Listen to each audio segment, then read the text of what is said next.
Something in between के 240वें episode में आप सभी का स्वागत है।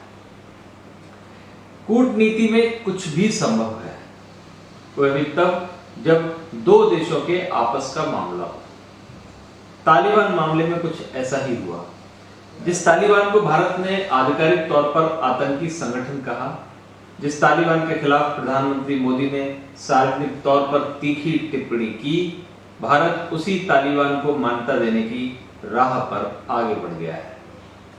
मंगलवार को दोहा का घटनाक्रम इसी ओर इशारा करता है। दोहा में भारत के राजदूत दीपक मित्तल और तालिबान नेता शेर मोहम्मद अब्बास स्टेनकई की मुलाकात में यही संदेश छिपा है। दोनों देशों के बीच वार्ता क्यों हुई या भारत ने अपना स्टैंड क्यों बदला, यहां यह सवाल महत्वपूर्ण नहीं है। सवाल कूटनीतिक और विदेश नीति की दूरदर्शिता का है। यह ठीक है कि कूटनीति में कुछ भी संभव है, कुछ भी इसलिए कि कूटनीति तात्कालिक परिस्थितियों पर निर्भर करती है। युद्ध के कगार पर खड़े देश जब सीधे तौर पर बातचीत से दूर रहते हैं, तब भी बैकडोर चैनल संपर्क बना रहता है। ऐसे में दोहा में भारत और तालिबान की पहली आधिकारिक बातचीत पर आश्चर्य नहीं किया जाना चाहिए। आश्चर्य क्यों नहीं किया जाना चाहिए, इस पर बाद में चर्चा करते हैं। पहले इस बात पर चर्चा करते हैं कि भारत इस कूटनीतिक जंग में कहां मात खा गया, भारत सरकार कहां चूक कर बैठी। सबसे पहले तो यह है कि भारत सरकार अफगानिस्तान में परिवर्तन को सही ढंग से भांप नहीं पाई। सरकार यह नहीं समझ पाई कि इस पूरे मामले में अमेरिका अपना अलग अलग खेल खेल रहा है। उसने तालिबान को मजबूत करने की रणनीति बना ली है। उसकी रणनीति अल-कायदा, आईएस जैसे आतंकी संगठनों के खिलाफ मजबूती से खड़ा करना है। तभी तो अमेरिका बीते 3 साल से तालिबान से बातचीत करने में लगा था। 2 साल पूर्व दोहा में हुई अंतिम वार्ता में ही अमेरिका और तालिबान के बीच भविष्य की रणनीति पर मोहर लग चुकी थी। दूसरी ओर अफगानिस्तान में तालिबान को बढ़त मिलना शुरू हुआ तो हमारी कूटनीति किसी काम ही नहीं आई। हम पहले की तरह तालिबान के खिलाफ सख्त भाषा का इस्तेमाल करते रहे। यहां तक कि 3 दिन पूर्व ही खुद देश के प्रधानमंत्री नरेंद्र मोदी ने तालिबान की लानत मलामत की। बीते 16 जुलाई को संयुक्त राष्ट्र सुरक्षा परिषद की भारत अस्थायी तौर पर अध्यक्षता कर रहा है। मोदी जी ने तालिबान के खिलाफ सख्त भाषा का इस्तेमाल किया। जाहिर तौर पर हम अफगानिस्तान में हो रहे परिवर्तन के पीछे के खेल को नहीं समझ पाए। अगर समझ पाते तो तालिबान के संदर्भ में खुद प्रधानमंत्री इतनी सख्त भाषा का इस्तेमाल नहीं करते। कूटनीतिक विफलता का इससे बड़ा उदाहरण क्या होगा कि प्रधानमंत्री की सख्त टिप्पणी के तीसरे ही दिन दोहा में भारत और तालिबान के बीच पहली आधिकारिक वार्ता हुई।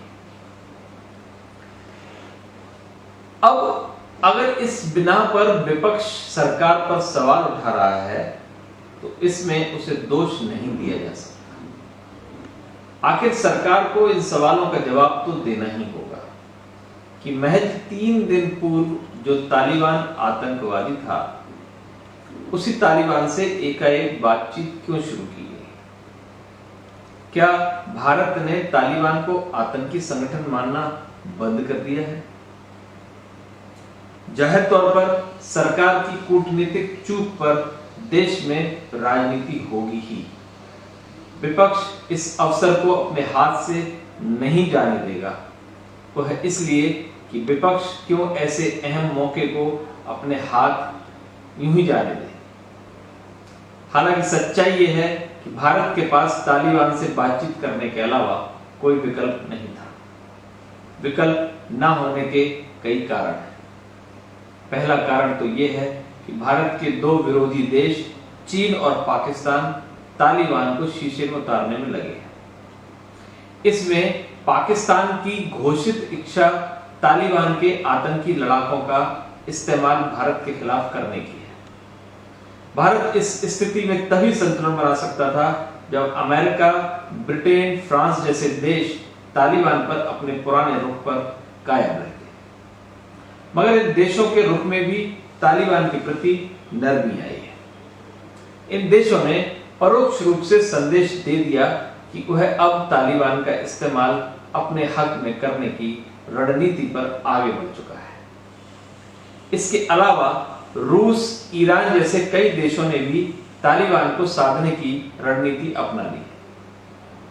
अब इस स्थिति में भारत के लिए तालिबान से दूरी बनाना घाटे का सौदा था। सवाल है कि आखिर भारत, पाकिस्तान और चीन जैसे अपने विरोधी देशों को अपनी कीमत पर अफगानिस्तान में पैठ बनाने क्यों दे? वह भी तब जब भारत के अरबों डॉलर की रकम वहां फंसी हुई है।